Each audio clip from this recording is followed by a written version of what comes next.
আল্লাহ সুবহানাহু ওয়া তাআলা কোরআন কারিমে কতগুলো আয়াতে হজের কথা বলছেন। আমরা যেমন সালাতের ব্যাপারে বলেছি 83টি আয়াত আল্লাহ সুবহানাহু ওয়া তাআলা বলেছেন আমরা পেয়েছি। সিয়ামের ব্যাপারে 13টি আয়াত যেটা আমরা বলেছি। এখন আমরা বলবো হজ নিয়ে। আল্লাহ সুবহানাহু ওয়া তাআলা আমরা হজ, সরাসরি হজের কথা আমরা কোরআন কারিম থেকে খুঁজে খুঁজে হাজিম দিয়ে গবেষণা করে আমরা পেয়েছি 60টি আয়াত। যারা অনলাইনে শুনতেছেন, আমরা ইনশাআল্লাহ এখন হজ নিয়ে কথা বলবো, যেখানে আল্লাহ সুবহানাহু ওয়া তাআলা 60টি আয়াতের মধ্যে হজ সরাসরি আল্লাহ সুবহানাহু ওয়া তাআলা বলেছেন। ইনশাআল্লাহ এখন আমরা সেই আয়াতগুলোর দিকে যাইতেছি। আল্লাহ সুবহানাহু ওয়া তাআলা সর্বপ্রথম হজের কথা বলছেন, হজের কথা বলছেন সূরা বাকারা 2 নম্বর সূরা 158 নম্বর আয়াতের মধ্যে আল্লাহ সুবহানাহু ওয়া তাআলা বলতেছেন, ইন্নাস সাফা ওয়াল মারওয়াতা মিন শাআইরিল্লাহ ফামান হাজ্জাল বাইতা আও ইতামারা ফালা জুনাহা আলাইহি আইয়াতাওয়াফা বিহিমা ওয়া মান তাতাওয়া খায়রান ফাইন্নাল্লাহা শাকিরুন আলিম। আল্লাহ সুবহানাহু ওয়া তাআলা বলতেছেন নিশ্চয় সাফা মারওয়ার কথা বলতেছেন। হাজরা কি করে? সাই করে। আল্লাহ তাআলা বলতেছেন সাফা মারওয়া আল্লাহর নিদর্শনের মধ্যে অন্যতম একটা হল নিদর্শন। সুতরাং যে হজ করবে বাইতুল্লাহ এবং হজ করবে, উমরা করবে, যেগুলো তাওয়াফ করবে, সাফা মারওয়া সাই করবে, তার কোনো কি নাই? অপরাধ নাই। আল্লাহ সুবহানাহু ওয়া তাআলা বলতেছেন যে নেক কাজ করে তার জন্য কল্যাণ করে। এরপরে আল্লাহ সুবহানাহু ওয়া তাআলা হজের কথা বলতেছেন সূরা বাকারা 2 নম্বর সূরা 189 নম্বর আয়াতের মধ্যে আল্লাহ সুবহানাহু ওয়া তাআলা বলতেছেন, ইয়াসআলুনাকা আনিল আহিল্লা কুল হিয়া মাওয়াকিতু লিন-নাসি ওয়াল হজ ওয়ালাইসাল বিররু বিআন তা'তুল বুয়ুতা মিন যুহুরিহা ওয়ালাকিন্নাল বিররা মানিত্তাকা ওয়া'তুল বুয়ুতা মিন আবওয়াবিহা ওয়াত্তাকুল্লাহা লাআল্লাকুম তুফলিহুন। আল্লাহ সুবহানাহু ওয়া তাআলা বলতেছেন যে তারা তোমাকে নতুন চাঁদ প্রশ্ন করে। কাফেররা কি করত? আল্লাহ রাসূলকে এই যে চাঁদের ব্যাপারে প্রশ্ন করতে, ইয়া রাসূলুল্লাহ, হে আল্লাহর নবী, এই চাঁদ আবার কি? আল্লাহ তাআলা উত্তর দিতেছেন, বলো এই চাঁদ হইতেছে মানুষের জন্য, হজের জন্য সময় নির্ধারক। এই চাঁদকে আল্লাহ তাআলা অনর্থ মর্যাদা সৃষ্টি করেন নাই। আল্লাহ নিজেই ব্যাখ্যা দিতেছেন যে চাঁদ কিসের জন্য? মানুষের জন্য, এবং হজের জন্য সময় যে নির্ধারণ করা হয় এই চাঁদের মাধ্যমে। আল্লাহ সুবহানাহু ওয়া তাআলা এখানে হজের কথা বললেন।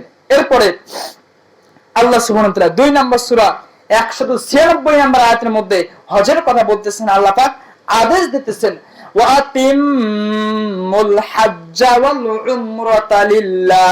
আল্লাহ বলতেছেন তোমরা হজ উমরা আল্লাহর জন্য পূর্ণ করো। এখানে আল্লাহ সুবহানাহু ওয়া তাআলা হজের কথা বলতেছেন। এরপরে বলতেছেন, ফাইন উহসিরতুম ফামাস্তাইসারা মিনাল হাদই ওয়ালা তাহলিকু রুউসাকুম হাত্তা ইয়াবলুগাল হাদু মাহিল্লা ফামান কানা মিনকুম মারিদান আও বিহি আদাম মির রাসিহি ফাফিদিয়াতুম মিন সিয়ামিন আও সাদাকাতিন আও নুসুক ফাইদা আমিনতুম ফামান তামাত্তাআ বিল উমরাতি ইলাল হাজ্জি ফামাস্তাইসারা মিনাল হাদই ফামান লাম ইয়াজিদ ফাসিয়ামু সালাসাতি আইয়ামিন ফিল হাজ্জি ওয়া সাবাতিন ইযা রাজাতুম তিলকা আশরাতুন কামিলা যালিকা লিমান লাম ইয়াকুন আহলুহু হাদিল মাসজিদিল হারাম আত্তাকুল্লাহ ওয়া আলামু আন্নাল্লাহা শাদীদুল ইকাব। আল্লাহ সুবহানাহু ওয়া তাআলা এখানে কিসের কথা বললেন? হজের কথা বললেন। হজ ও উমরার কথা আল্লাহ সুবহানাহু ওয়া তাআলা এখানে বললেন। এরপরে আল্লাহ সুবহানাহু ওয়া তাআলা হজের নিয়মের কথা বলতেছেন। যারা হজ করার নিয়ত করে, বর্তমান যারা হজে গিয়েছে, সারা পৃথিবী থেকে লক্ষ লক্ষ মুসলিম সারা বিশ্ব থেকে আগত হয়।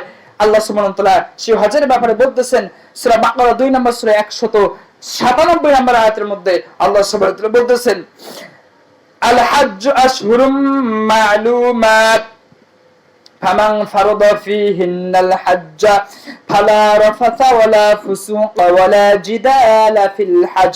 আল্লাহ সুবহানাহু ওয়া তাআলা বলতেছেন হজের সময় নির্দিষ্ট মাসসমূহ, হজ তো সারা বছর হয় না, নির্দিষ্ট মাসে হজ হয়। আল্লাহ বলতেছেন অতএব যে এই মাসে নিজের জন্য হজ করাকে আবশ্যক করে নিল, তার মানে যে হজের নিয়ত করলো যে হজে যাবে, তার উচিত কি? তার জন্য হজে অশ্লীল কাজ করা, পাপাচার কাজ করা, ঝগড়া বিবাদ করা বৈধ নয়। যারা হজে যাবে তার জন্য অশ্লীল কাজ, ফাহশা কাজ করা, ঝগড়া বিবাদ করা, আল্লাহ বলতেছেন যারা হজ করবে এগুলো থেকে তাদেরকে কি থাকতে হবে? বিরত থাকতে হবে। এবং আল্লাহ তাআলা বলতেছেন এবং তোমার পাথরে অর্জন করো। হজে যাওয়ার জন্য প্রস্তুতি নিতে হবে, তোমাদেরকে পাথর অর্জন করতে হবে। আল্লাহ সুবহানাহু ওয়া তাআলা এখানে হজের কথা বলতেছেন। এরপরে আল্লাহ তাআলা হজ যে ফরজ আমাদের জন্য, সে ফরজ করে দিলেন। আল্লাহ তাআলা আমাদেরকে আদেশ করে দিলেন। সূরা ইমরান 3 নম্বর সূরা 97 নম্বর আয়াতের মধ্যে আল্লাহ আযজা ওয়া জাল্লা বলতেছেন, ফীহি আয়াতুম বাইয়িনাতুম মাকামু ইব্রাহিম ওয়া মান দাখালাহু কানা আমিনা ওয়ালিল্লাহি আলান নাসি হিজ্জুল বাইতি মান ইসতাতাআ ইলাইহি সাবিলা ওয়া মান কাফারা ফাইন্নাল্লাহা গনিয়্যুন আনিল আলামিন। আল্লাহ সুবহানাহু ওয়া তাআলা বলতেছেন যে মাকাম ইব্রাহিম, আর তাতে যে প্রবেশ করবে সে নিরাপদ হয়ে যাবে, যার জন্য সামর্থ্য আছে। কি আছে? সামর্থ্য আছে। আল্লাহ সুবহানাহু ওয়া তাআলা বলতেছেন যে মানুষের উপর, সামর্থ্যবানদের মানুষের জন্য বাইতুল্লাহ হজ করা ফরজ। হজকে ফরজ করে দিয়েছেন আল্লাহ তাআলা এই আয়াতের মধ্যে, হজকে ফরজ করে দিয়েছেন। আল্লাহ সুবহানাহু ওয়া তাআলা বলতেছেন, আর যে কুফরি করবে, যে অস্বীকার করবে যে আমি এগুলো মানি না, আমার সম্পদ আমি বিলাসিতা করব, আমার সম্পদ আমি ভোগ করব, আমার সম্পদ আমি আমেরিকা যাব, কানাডা যাব, মালয়েশিয়া যাব, ঘুরবো, আমি আনন্দ করব, ভর্তি করব, হজ করব না। তা আল্লাহ বলতেছেন যারা কুফরি করে, অস্বীকার করে, আল্লাহ সৃষ্টি জগতের কারো প্রতি কি নন, মুখাপেক্ষী নন। কেউ হজ করলো আর কি করলো না, এখানে আল্লাহ তাআলার কোনো আসে যায় না। আমাদের মধ্যে এমনও অনেক মানুষ আছে যারা সালাত আদায় করে, মাশাআল্লাহ আলহামদুলিল্লাহ ভালো, রমাদানে সিয়াম রাখে, কিন্তু হজ ফরজ করে দিয়েছেন আল্লাহ তাআলা। আল্লাহ তাআলা নিজেই বলতেছেন, ওয়ালিল্লাহি আলান নাসি হিজ্জুল বাইতি মান ইসতাতাআ ইলাইহি সাবিলা, বাইতুল্লাহ পৌঁছায় যার সামর্থ্য আছে তার জন্য আল্লাহ রাব্বুল আলামিন হজকে ফরজ করে দিয়েছেন। আর যারা হজকে করবে না, আল্লাহ বলতেছেন আল্লাহ কার মুখাপেক্ষী নন, কে হজ করলো আর কে করলো না। সমাজে অনেক মানুষ আছে সালাত আদায় করে, সিয়াম রাখে, কিন্তু সম্পদ আছে, চাইলেই তারা তাদের সম্পদগুলো বিক্রি করে যাইতে পারে, কিন্তু তারা হজ করে না। এরা কি কৃপণ? বুঝে আসে না এই মানুষগুলো যখন মারা যাবে কি নিয়ে তারা যাবে। অনেক মানুষ আছে হজ ফরজ কিন্তু করতেছে না। আবার কেউ কেউ ভাবে যে এই বয়সে হজ করব, আর একটু বয়স হোক, এই বয়সে হজ করে আসার পর আবার কি গুনাহের কাছে যাব, এমন বয়সে হজ করব, এমন বয়সে হজ করে আসব যেই বয়সে কি আসার পর আর কোনো গুনাহের কাজ, পাপাচার কাজ করা যায় না, নাউজুবিল্লাহ। এই যে শয়তানের ওয়াসওয়াসা। আবার কেউ আছে ভাবতেছে যে চাকরি শেষ করে তারপরে যাব হজে, অথচ আল্লাহ যদি তাকে আল্লাহ সামর্থ্য দিয়েছে, সে চাইলেই কিন্তু যাইতে পারে। সে ভাবতেছে চাকরি শেষ করে তারপর আমি হজে যাব, অথবা আমার স্ত্রী পেনশনে যখন যাবে তখন আমি স্ত্রীকে নিয়ে একসঙ্গে হজে যাবে। এই যে শয়তানের ওয়াসওয়াসা। আপনার চাকরি বা আপনার স্ত্রীর চাকরি শেষ হওয়া পর্যন্ত যে আপনি বেঁচে থাকবেন, এটা নিশ্চয়তা আপনাকে কে দিয়েছে? আপনি কার উপর ভরসা করে আছেন? আপনি বৃদ্ধ বয়সে যে হজ করতে চাইতেছেন, যে আমি বৃদ্ধ বয়সে হজে যাব, যেই বয়সে হজ থেকে আসার পর আর কোনো গুনাহ কাজ করতে পারবো না, তা আপনি যে বৃদ্ধ বয়স পর্যন্ত বেঁচে থাকবেন, এই গ্যারান্টি আপনাকে কে দিয়েছে? আপনি কোন আশায়, কোন ভরসায় আছেন যে আমি বৃদ্ধ হয়ে যাবে তারপর আমি হজ করব? সুতরাং সামর্থ্য যার আছে, এটা হলো ফরজ, এটা নফল নয়, সুন্নত নয়, যে পালন করলাম আর করলাম না, বিষয়টা এরকম নয়। যার হজ সামর্থ্য আছে অবশ্যই তাকে বাইতুল্লাহ যাইতে হবে, তাকে হজ করতেই হবে। তার ভরণ পোষণ, সামর্থ্য বলতে এমন না যে অনেক সম্পদ লাগবে, বিষয়টা এরকম নয়।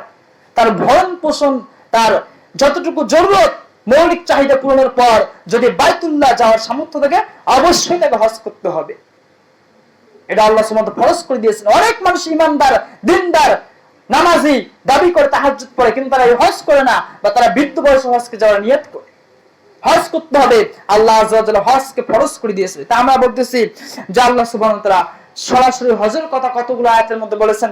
আমরা কোরআনুল কারীম থেকে হাজিন দিয়ে গবেষণা করে সরাসরি আল্লাহ তাআলা 60টি আয়াতের মধ্যে হজের কথা আমরা পেয়েছি। এরপর আল্লাহ তাআলা হজের কথা বলতেছেন সূরা তাওবা 9 নম্বর সূরা 3 নম্বর আয়াতের মধ্যে আল্লাহ আযজা ওয়া জাল্লা বলতেছেন, ওয়াদানুম মিনাল্লাহি ওয়া রাসূলিহি ইলান নাসি ইয়াওমাল হাজ্জিল আকবারি আন্নাল্লাহা বারিউম মিনাল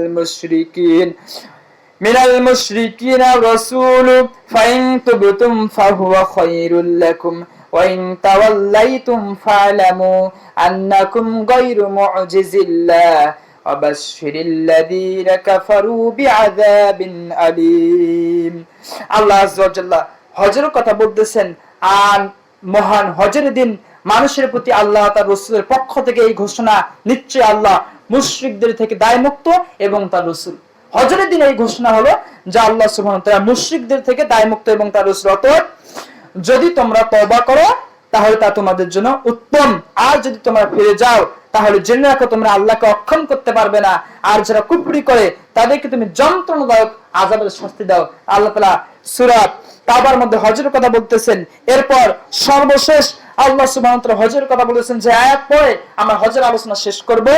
আল্লাহ সুবহানাহু ওয়া তাআলা হাজ নামে একটি সূরা দিয়েছে কোরআনের মধ্যে, সুবহানাল্লাহি ওয়া বিহামদিহি। দেখেন, সালাতের, সিয়ামের, যাকাতের সূরা আছে, সালাত নামে সূরা আছে নাই, এরপর সিয়াম নামে, এরপর যাকাত সূরা নাই, কিন্তু হাজ নিয়ে, হাজের ব্যাপারে আল্লাহ সুবহানাহু ওয়া তাআলা কোরআন কারিমে একটি সূরা দিয়েছেন। কয় নম্বর সূরা? 22 নম্বর সূরা। কোরআন কারিমের মধ্যে দেখবেন 22 নম্বর সূরা, এই সূরা হলো হাজ, সূরার নামই হলো হাজ। আল্লাহ সুবহানাহু ওয়া তাআলা 22 নম্বর সূরা, সূরা হজের মধ্যে 28 নম্বর আয়াতের মধ্যে আল্লাহ সুবহানাহু ওয়া তাআলা বলতেছেন, লিয়াশহাদু মানাফিআ লাহুম ওয়া ইয়াযকুরু ইসমাল্লাহি ফি আইয়ামিন মা'লুমাতিন আলা মা রাযাকাহুম মিন বাহিমাতিল আন'আমি ফাকুলু মিনহা ওয়া আত'ইমুল বাঈসাল ফাকির। আল্লাহ সুবহানাহু ওয়া তাআলা এখানে হজের কথা বলতেছেন যে তারা যেন নিজেদের কল্যাণের স্থানসমূহ হাজির হতে পারে, কল্যাণ স্থানসমূহ হাজির হতে পারে, এবং তিনি তাদেরকে যে চতুষ্পদ যন্ত্রগুলো দিয়েছেন তা থেকে তিনি কি করতে পারে, রিজিক যে দিয়েছেন তা থেকে তারা আল্লাহর নাম স্মরণ করতে পারে, যে রিজিকগুলো আল্লাহ পাক তাদেরকে দিয়েছেন নিজেরা খাইতে পারে, এবং দরিদ্র ফাকিরের কথা বলছেন আল্লাহ পাক বলছেন তাদেরকেও যেন তারা খাওয়াইতে পারে। আল্লাহ তাআলা এখানে হজের ব্যাপারে এভাবে বললেন। সূরা হজের 22 নম্বর সূরা 27 নম্বর আয়াতের মধ্যে এখানে আল্লাহ সুবহানাহু হজের কথা বলতেছেন, ওয়া'আদ্দিন ফিন নাস বিল হাজ্জি ইয়াতুকা রিজালান ওয়া আলা কুল্লি দামিরিন ইয়াতিনা মিন কুল্লি ফাজ্জিন আমিক।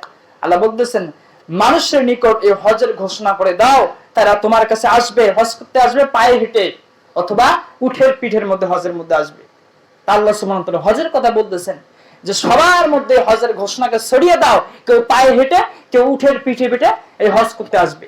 এখন তখন ছিল উট, আল্লাহ পাক উটের কথা বলছেন। এখন আমাদের বিমান থেকে শুরু করে যেগুলো মাধ্যম বাইর হয়েছে, যাদের সামর্থ্য আছে, এভাবে আমাদের কি করতে হবে, হজ করতে হবে। তা আল্লাহ সুবহানাহু ওয়া তাআলা সর্বশেষ হজের কথা বলছেন সূরা হজ 22 নম্বর সূরা 87 নম্বর আয়াতের মধ্যে সরাসরি আল্লাহ তাআলা হজের কথা বলছেন যে মানুষের মধ্যে হজকে ছড়িয়ে দাও, পায়ে হেঁটে উটের পিঠে পিঠে তারা কি করবে, হজ করতে আসবে। এই হজ হলো ইসলামের একটি কি রুকন। সিয়াম যেমন রুকন, সালাত যেমন রুকন, হজ হলো ইসলামের একটি রুকন। ইসলামের বিষয়, ইসলামের ভিত্তি, ইসলামের খুঁটি 5টি বিষয়ের উপর কি প্রতিষ্ঠিত। এর মধ্যে একটি হলো কি, প্রথম হলো ঈমান, সালাত, যাকাত, হজ, সিয়াম। এই হজ হলো ইসলামের একটি কি রুকন, ইসলামের ভিত্তি, ইসলামের হলো খুঁটি। যাদের উপর সামর্থ্য আছে অবশ্যই হজ করতে হবে। যেহেতু হজের মাস চলতেছে তাই আমরা হজ নিয়ে বলতেছি। যারা হজ করবে, আল্লাহর সন্তুষ্টির জন্য হজ করবে, হজের সমস্ত যতগুলো তার আহকাম বিধিবিধান সবগুলো সুন্দরভাবে পালন করবে, সে এরকম হয়ে যায়, ওরকম নিষ্পাপ হয়ে যায়। মা যেন তাকে আজকে জন্ম দিয়েছে, বলেন সুবহানাল্লাহি ওয়া বিহামদিহি। মা যেমন শিশুকে জন্ম দেয় নিষ্পাপ, যেমন একটি শিশু দুনিয়াতে আসে তার কোনো গুনাহ থাকে না, যারা হজ করবে আল্লাহ সুবহানাহু ওয়া তাআলা রাসূল সাল্লাল্লাহু আলাইহি ওয়াসাল্লাম বলেছেন তাদেরকে আল্লাহ পাক হজের যাদের হজ আল্লাহ কবুল করবেন, হজের আল্লাহর জন্য হজ করবে, হজের সমস্ত দায়িত্ব পালন করবে, আল্লাহ পাক তাদেরকে নিষ্পাপ করে দেবেন, মাসুম করে দেবেন। সুবহানাল্লাহি ওয়া বিহামদিহি। আয়েশা রাদিয়াল্লাহু তাআলা আনহা তিনি বলেছেন, ইয়া রাসূলুল্লাহ, জিহাদের অনেক ফজিলত, অনেক মর্যাদা, আপনি আমাদেরকে জিহাদ করার জন্য অনুমতি দিন, আমরা যেন করতে পারি। মহিলাদের জন্য, আমাদের জন্য কি? আয়েশা রাদিয়াল্লাহু তাআলা আনহা রাসূল কিভাবে বললেন, তা আল্লাহ রাসূল সাল্লাল্লাহু আলাইহি ওয়াসাল্লাম বলেছেন যে মহিলাদের জন্য সর্বোত্তম জিহাদ হলো হজ্জে মাবরুর। আল্লাহ রাসূল বললেন তাদের জন্য জিহাদ সর্বোত্তম হলো কি করা? হজ করা, হজ্জে মাবরুর করা। রাসূল সাল্লাল্লাহু আলাইহি ওয়াসাল্লাম এভাবে বললেন। যেহেতু আমাদের জিলহজ মাস, হজের মাস চলতেছে এবং এই 10 দিন এত বেশি মর্যাদা, এই 10 দিনের এত বেশি ফজিলত যে এই দিনের প্রথম 10 দিনের নেক আমল আল্লাহর কাছে যত বেশি পছন্দনীয়, বছরের অন্য কোন দিনের আমল এত বেশি পছন্দনীয় নয়। সুবহানাল্লাহি ওয়া বিহামদি। এরপর আল্লাহ রাসূলকে প্রশ্ন করা হলো, ইয়া রাসূলুল্লাহ, জিহাদও কি নয়? আল্লাহ রাসূল সাল্লাল্লাহু আলাইহি ওয়াসাল্লাম বলেছেন, না, জিহাদ নয়, তবে সেটা ব্যতীত, ওই জিহাদ ব্যতীত, ওই ব্যক্তির কথা ব্যতীত যে তার মাল নিয়ে, সামান নিয়ে জিহাদ বাই হয়ে যায়, সে আর কিছুই ফিরে আসলো না। তার মানে যারা শহীদ হয়ে যায়, শহীদ হওয়া ব্যতীত এই 10 দিনের নেক আমল আল্লাহর কাছে সর্বোত্তম, সবার থেকে বেশি পছন্দনীয়। বলেন সুবহানাল্লাহি ওয়া বিহামদিহি।